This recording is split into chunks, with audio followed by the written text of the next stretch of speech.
An unknown scientist was about to make a discovery that could have changed everything.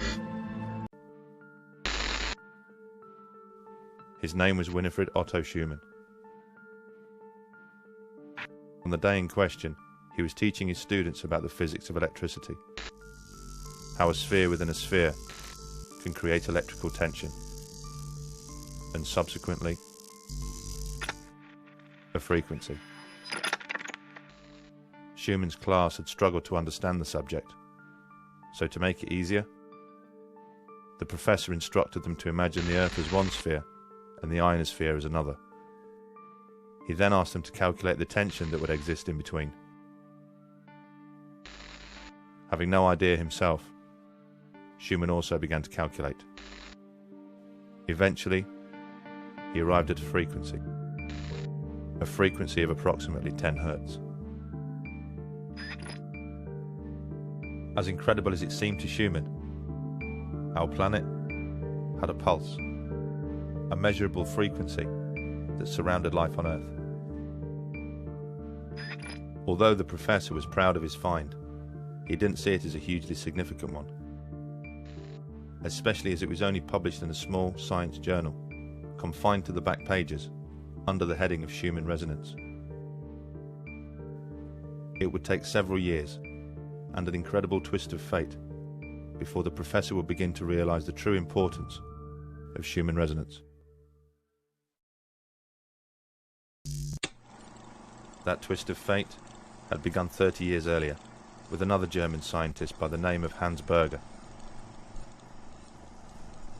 Using an EEG machine he had built himself, Berger had made the first ever recording of electrical frequency transmitted by the human brain. It was initially suggested the wave be named after the man who'd discovered it, but Berger, being a modest man, elected for an alphabetical name and called it the alpha wave. Shortly after Professor Schumann's discovery, one of Hans Berger's colleagues, a man named Dr. Ankermüller, happened to stumble upon a bedraggled copy of a small scientific journal. The exact same small scientific journal that Professor Schumann's discovery had been published in several years before. He read the piece several times, shaking his head in disbelief. He realized instantly the magnitude of what was in front of him. The frequency of the alpha waves, recorded by Hans Berger, were almost identical to Schumann resonance, the frequency of the Earth. Dr. Ankermüller immediately contacted Schumann to convince him to investigate further. Schumann agreed and worked alongside one of his students to refine his discovery. They studied in detail how tension is discharged by lightning in the Earth ionosphere cavity. Eventually, they came up with an exact frequency. The pulse of the Earth, Schumann resonance, was exactly 7.83 Hertz. The discovery was remarkable. Schumann resonance wasn't just similar to the alpha waves of the human brain, it was identical. The brain's frequency, which controlled our creativity, our performance, our stress, anxiety, and our immune system, had somehow tuned in to the frequency of the planet. The pulse of the Earth had become the pulse of life itself.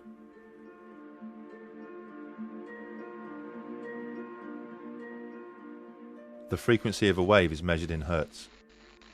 This refers to the number of oscillations the wave makes each second. Frequencies range from a billionth the size of an atom to the length of the universe itself. In theory, frequencies are infinite, so ultimately endless. If this was a coincidence, it was nature's most spectacular.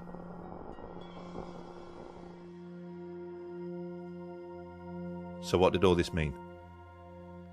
It wasn't long before somebody tried to find out. His name was Rutger Weaver, an acclaimed scientist from the Max Planck Institute.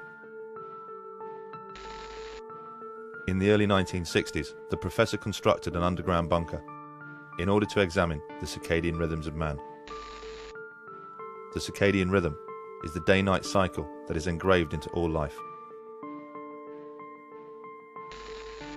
Over a 30-year period, the professor conducted experiments in which student volunteers would spend several weeks at a time living in the bunker, completely shielded from the natural resonances of the Earth. In his results, Weaver noted some astonishing findings. He discovered that when Schumann resonance was filtered out of the bunker, the students' physical and mental health would suffer. He took students down there. He didn't trust to do it with ill or old people. He took young students down there because he knew, Weaver knew that there would be an effect. So obviously underground you don't have Schumann resonance. You only have the transverse magnetic fields from in the Earth. So by putting them underground, they started feeling sick, having headaches. Their circadian rhythm was completely upset. The interesting thing was, when he just introduced the 7.8 Hertz frequency with a magnetic pulse generator, that immediately stopped. Weaver would secretly introduce the 7.83 frequency to the bunker via a man-made transmitter. Each time he did so, he noted the ill effects suffered by the volunteers either disappeared or decreased. Their stress, headaches and emotional distress was reduced, and their sense of well-being was restored. All by the introduction of Schumann resonance. Weaver's research had revealed an incredible connection between human health and the natural frequency of the planet. And in 2011, groundbreaking research suggested something even more impressive, that Schumann resonance could be connected to the beginnings of life itself. The breakthrough came at the hands of Luc Montagnier, the Nobel Prize-winning scientist who first discovered the HIV virus. The professor was conducting water memory experiments, examining how water could retain a memory of substances that had previously been dissolved in it, when he stumbled upon something that would challenge the very principles of science. All life comes from life. This is a fundamental principle of science, and one which has never been violated in any experiment. Life can only exist where life has existed before. And the mechanism for this has always been understood to be a material one, such as egg and sperm, or spore and cell division. But Luc Montagnier's experiments have offered a very different hypothesis. The professor showed that DNA sequences, the very building blocks of life, communicate with each other in water by emitting low-frequency electromagnetic waves.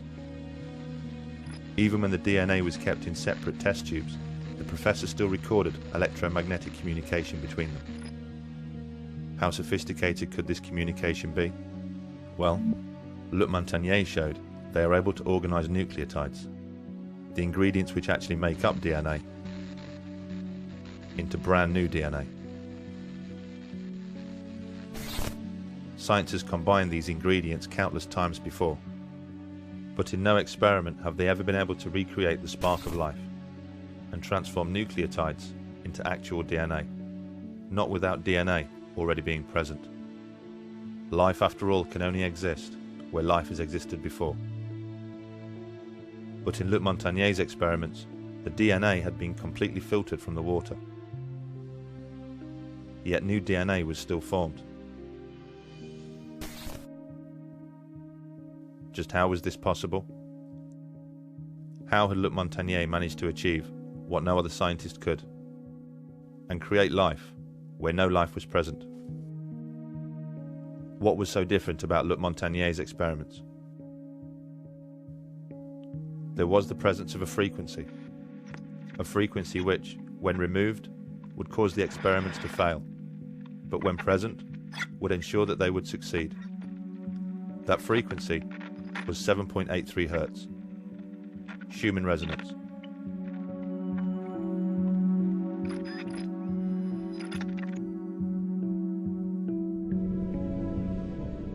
A delicate relationship had been struck between life and the frequency of the planet. An interaction of living organisms and electromagnetic frequencies. A reliance. A bond. Evidence of this can be found by reading the science papers. But more obvious proof can be found by simply walking outside.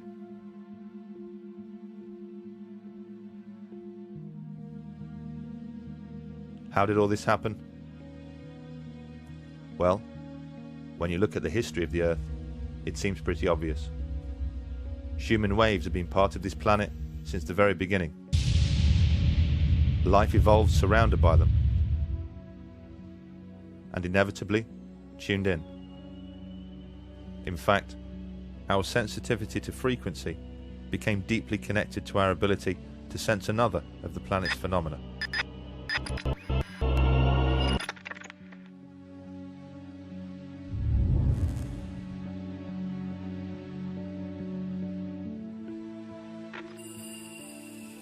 Two billion years ago, magnotatic bacteria formed a simple but intriguing relationship with the Earth's magnetic fields. The single-celled organism contained particles of magnetic material. This enabled it to act like the needle of a compass and orient along the magnetic lines of the Earth. As organisms became more complex, so did their reliance on the Earth's magnetic fields.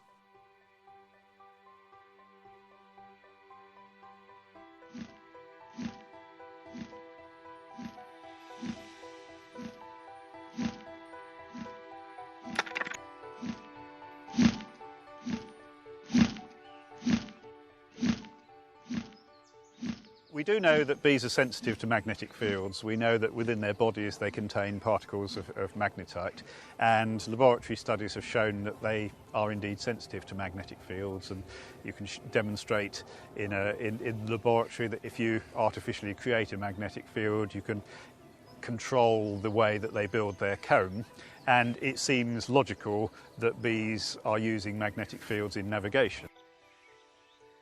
The delicate balance of life on Earth is perfectly illustrated by reliance on bees and their pollination of plants. It's hypothesized that without bees, life wouldn't stand much of a chance. Insect pollination is needed for really all the things that make eating interesting. So all the fruits, the nuts, and things like that all require insect pollination, and bees are the most important group of pollinators.